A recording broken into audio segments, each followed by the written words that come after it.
Welcome to Things You Don't Know. Hmm. Guess what this episode focuses on? Sneezing. Sneezing hasn't always been seen as just a biological response. Historically, sneezes have been wrapped in myth and superstition. Gesundheit there, Dr. Weaver. That's very true. In ancient Greece, sneezes were sometimes seen as prophetic signs from the gods.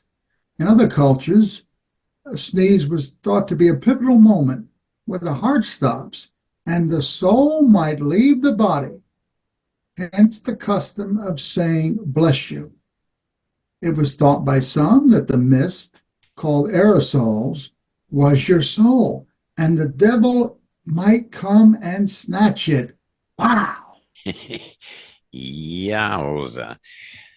During the plague years, a sneeze was often the first ominous sign of infection, which shifted cultural responses to include more fear and stigma around sneezing.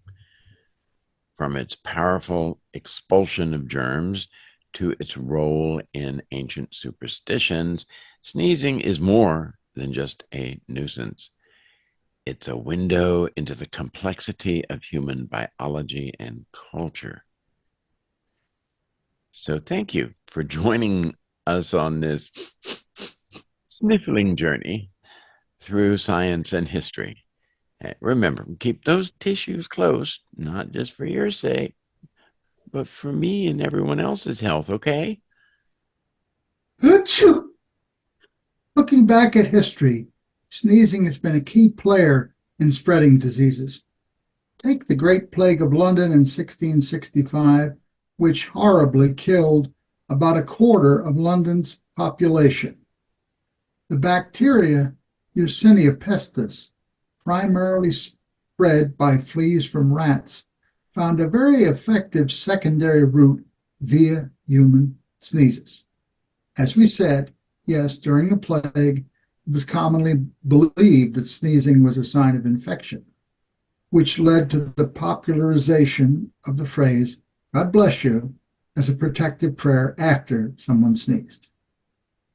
Next, perhaps we should uncover the religious and spiritual facets of a sneeze. Let's start at the beginning. Historically, many cultures held sneezing in a mystical light. In ancient Greece, a sneeze was often seen as a prophetic sign from the gods. Plato himself even discussed the sneeze as a divine intervention that could confirm or deny a statement, such as mentioned in the Odyssey. And it wasn't just the Greeks. In many parts of Africa, sneezes were believed to be a way of warding off evil spirits. Parents would often prompt their children to sneeze before leaving the house as a form of protection. Moving from ancient customs to religious practices, the act of sneezing has been wrapped in various spiritual rituals. In Christianity, for instance, as we've already said, God bless you is commonly said to someone who sneezes. This practice probably dates back to at least the 6th century with Pope Gregory the Great, who used it during a bubonic plague epidemic. Saying, God bless you, was a prayer for health and protection against sickness. And this isn't exclusive to Christianity. In Islam, there is a tradition that when someone sneezes, they should say, Alhamdulillah, which translates in Arabic to praise be to God, acknowledging the sneeze as a sign of life. Beyond the rituals and sayings, sneezing has been linked to spiritual health and bodily purity. Fascinating. In many Eastern traditions, a sneeze is sometimes seen as the body's way of expelling negative energies or blockages. Sneezing is considered a corrective bodily response that helps to reset the body's balance of energies. Wow, that's really fascinating how a simple biological response can be interpreted in such rich, varied ways across the different spiritual landscapes. It's true in other disciplines as well. There are a striking number of references and characterizations in classic literature to sneezes. Sneezing can be used to characterize a person or add depth to their personality. For instance, a character who sneezes frequently might be depicted as nervous, severely allergic, or easily irritated by their surroundings. In Fyodor Dostoevsky's brilliant novel, The Brothers Karamazov, the character Fyodor Pavlovich is described as frequently sneezing, which adds to his eccentric and somewhat comical persona. Sneezing can symbolize various things depending on the context of the story. It might represent a sudden disruption of or a release of tension. In William Shakespeare's play, King Lear, Lear's fool sneezes multiple times during a pivotal scene, which some literary analysts interpret as a sign of impending disaster or of unraveling of order. Sneezing is often used for comedic effect in literature. It can create moments of levity or absurdity, especially when characters react in exaggerated ways to sneezing fits. One famous example is the character Sneezy from the fairy tale Snow White and the Seven Dwarfs, whose constant sneezing adds some humor to the story. Sneezing can also sometimes serve as a plot device, driving the narrative forward or triggering a chain of events. For example, in Alexander Dumas' The Three Musketeers, the protagonist, D'Artagnan, sneezes, alerts his enemies to his presence, leading to a confrontation. Sneezing may be used in literature to highlight cultural customs or beliefs. In some literatures, characters may say a blessing or invoke a superstition after someone sneezes, reflecting real world customs. For example, in Geoffrey Chaucer's The Canterbury Tales, the character of the pardoner mentions sneezing in his tale as a sign of good luck. Sneezing can be described in vivid detail to evoke sensory experiences for the reader. Writers might use imagery to capture the physical sensations and sounds associated with sneezing, adding richness to the narrative. In James Joyce, Ulysses, the protagonist, Leopold Bloom, experiences a sneezing fit described in elaborate detail, emphasizing the ordinary yet intimate aspects of human existence. Now, not to be left out, modern or semi-modern movies, specifically comedies, have used sneezes with great effect. One of the very first films ever recorded and copyrighted in the 1890s shows the sneeze of a Mr. Frederick Ott, a valued inventing associate of Thomas Edison. In a famous play by Chekhov, the great Russian author, in his play The Good Doctor, in which I played the narrator actually many moons ago, there was an entire scene acted out about a person being sneezed upon. And in the show that I did, the guy that was sneezed on was my very dear friend, Dr. Morty Berger, and it was his acting debut, so to speak. And it was absolutely hilarious. Sounds like it would be. Now let's look at the physical basis of sneezing. What exactly is a sneeze? Well, it's your body's powerful involuntary response to irritants in the nasal mucosa. When particles like dust, pollen, or pepper tickle the lining of your nose, The brain triggers a reflex that expels air from your lungs at high speed up to 100 miles an hour. A sneeze is a protective reflex, helping clear your nose of foreign particles. This blast is just not air. It can project small droplets up to several feet, which is why sneezing can easily spread germs. Keep those tissues handy. I have to emphasize that, friend. Keeping that tissue or in an emergency or elbow handy is very crucial, not only for politeness, but for public health. And there's a warning I have to give. This is very important. No one should ever pinch their nose to stop a sneeze. This can cause a lot of damage. I have a personal anecdote about that. My wonderful friend and physician, Dr. Alita Eck, was a brilliant and very nurturing woman. Once got very angry with me. I was being assessed for something and I went to sneeze and I stopped that. And she very sternly took my hand before I had the chance to press it against my nose, said, "You really don't know what sort of damage could have been caused." So I learned the hard way to stay away from that, folks. Absolutely. Pinching the nose to stop a sneeze. Why is that important? Well, it can potentially lead to several issues or complications. Though they may be somewhat rare, that is dependent on the power of the sneeze and other factors. Here are some of those potential problems.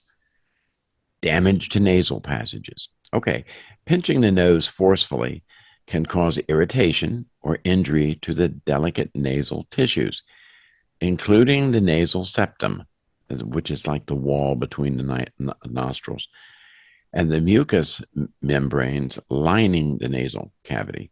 This can result in not just discomfort, but bleeding and other problems. Increased nasal pressure. Blocking the natural expulsion of air during a sneeze can increase pressure within the nasal passages and the sinuses. This pressure buildup can potentially lead to sinus pain, discomfort, or in some cases contribute to sinusitis, which is a sinus infection. It can also cause damage to the eustachian tubes. Now, what are the eustachian tubes? They're small passages that connect the middle ear to the back of the nose and throat. These are used to normalize pressure balances, ambient pressure, etc. Blocking a sneeze by pinching the nose disrupts that normal pressure balance in the middle ear, potentially leading to eustachian tube dysfunction. That would result in a lot of ear pain, discomfort, and perhaps temporary hearing loss. Don't do it. Risk of a ruptured eardrum. Okay. That may sound a little far-fetched, but indeed, blocking a sneeze forcefully could lead to a ruptured eardrum. They call it a tympanic membrane perforation. Anyhow, this would typically require significant force, but it is a possibility. Another one doesn't just affect your ears and your sinuses, but how about your eyes? Yes, indeed. There is evidence suggesting that holding back a sneeze, it temporarily increases interocular, that's eye, pressure, and that's pressure within the eyeball itself. While on a singular basis, may not typically cause significant or permanent harm in most people, it could be problematic with certainly with people that have glaucoma or other issues with their eye. So overall, while pinching the nose to stop a sneeze might seem harmless in the moment, it is generally best to allow the sneeze to occur naturally. If a sneeze needs to be suppressed due to social circumstances, it's better to do so by gently, I emphasize gently, pressing a tissue or handkerchief against the nose rather than pinching the nostrils off. It's a very bad idea. Don't do it, folks. While we often associate sneezing with colds or allergies, there are plenty of surprising sneezing triggers. Ever heard of the Bodic sneeze reflex, where bright light causes people to sneeze? Yeah, that's a fascinating one. And it affects about 18 to 35% of the population. It's thought to result from a kind of crosstalk in the parts of the brain between the nerves involved in eye brightening and those triggering sneezes. So sneezing is more than just a nuisance. It's a powerful mechanism for disease transmission. When you sneeze, you release thousands of droplets at speeds of up to 100 miles per hour. These droplets can carry pathogens like viruses and bacteria, which can remain airborne and be inhaled by others or land on surfaces where they linger. Hey, and you know what? It's not just bright lights. Other known triggers, you're going to get a kick out of this, some of them anyhow. Other lesser known triggers include full stomachs. The medical term for that, I think, is kind of interesting too. It's called snatiation, sort of combination of sneeze and satiation. Wow. Anyhow, yeah, yeah, I think that's hilarious. Anyhow, cold air can do it, even strong emotions. There are some other things too. Okay, more intimate aspects of sneezings. Sneezings doesn't just clear your nasal passages, they also have rather curious effects on your body. Some people experience what is known as sneeze induced orgasms. Yeah. While it might sound bizarre, the autonomic nervous system, which controls sneezing, also plays a role in arousal and orgasm, sexual orgasm. For a very small fraction of people, the force and nature of a sneeze can stimulate a sexual response. Part of the reason for that is because the area that controls that in your brain, they're pretty much the same. And also, as we'll talk about in a minute here, erectile tissues, we're going to say something about that. They're in your nose too. Hey, dude, yeah, your nose can get a kind of an erection. Ha ha ha. As well as other parts of your body, including the clitoris, the penis, etc. It's really very interesting. We're not going to get too involved in that, but somewhat. I'm learning things I never would have thought were possible. One thing I found is sneezing can also affect the heart. Many people notice a brief interruption in their heartbeat during a sneeze. What is happening there? Well, sneezing causes a temporary increase in chest pressure and stimulates the vagus nerve. This can lead to a slight delay in the heart's rhythm, commonly felt as a skipped beat. It's generally harmless, but quite intriguing physiologically. Yeah. Okay, how does this reflex spread disease? Like, from the Great Plague to the recent COVID-19 pandemic.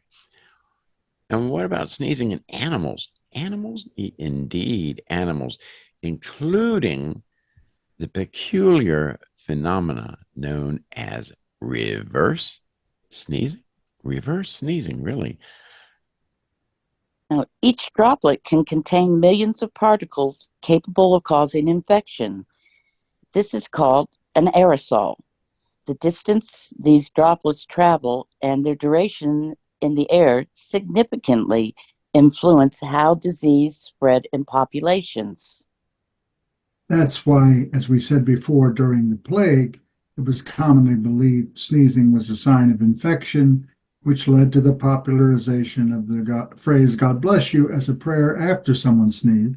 It's also been suggested that when people saw the particles suspended in the air, the aerosol, they thought it might be the soul temporarily leaving the confines of the body. I hope not. And the saying "God bless you" was a way to protect against the devil coming and snatching the soul. If you want another interesting topic, friend, check out our podcast on modern aerosols through spray cans. Fast forward to the recent COVID-19 pandemic, and we see the role of sneezing in a new light. The virus spreads primarily through respiratory droplets expelled by sneezing and coughing. Absolutely. COVID-19 demonstrated how critical respiratory etiquette, like sneezing into your elbow, can be in managing pandemic spread. It highlighted the need for masks and other barriers to control the dispersion of viral particles. Humans aren't the only ones who sneeze. Animals do too, for many of the same reasons, to clear those nasal passages. However, implications can be quite different. In animals, sneezing is often related to irritants or infections like feline herpes virus in cats or canine influenza in dogs. While not always as critical for disease transmission as in humans, it is a vital sign of health issues in our pets. And we got to protect our pets now, people. Absolutely.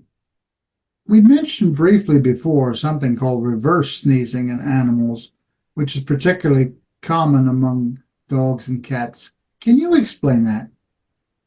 Reverse sneezing isn't actually a sneeze, but a spasm caused by irritation of the soft palate and throat. During a reverse sneeze, the animal will make rapid and long inhalations, stand still, and extend its head and neck. A loud snorting sound is produced, which might seem alarming, but it's generally harmless. I'm so glad to hear that. It sounds very intense, but it's good to know that it's typically not a serious issue. Yeah. From the historical plagues that ravaged cities to the recent global health crisis, the pandemic, sneezing has played a pivotal role in disease transmission. Understanding this common reflex helps us better manage and prevent the spread of diseases, protecting ourselves and our communities. It's also kind of fun, isn't it? I mean, bet you didn't know anything about erectile tissues in the nose and all the sexual and other connections, cardiac connections. Sometimes I think I'm getting a graduate level course in anatomy in our research, but you're right, it is a lot of fun. Yeah, sorry about that. I you know, I know I tend to get carried away with some of these things, and No, I enjoy it very much. I get carried away with my analysis of the Cambodian elections and things of that sort, so we're even. all right. So listen, thanks for joining us on Things You Don't Know. Stay healthy, keep those tissues handy, and we will catch you next time. Goodbye, and remember, every little sneeze tells a story. It sure was fun joining and presenting another episode of Things You Don't Know. Give a like and come back soon. We'd love to hear from you. We're so glad to have you back, Bunny. Goodbye for now, folks. See you again soon.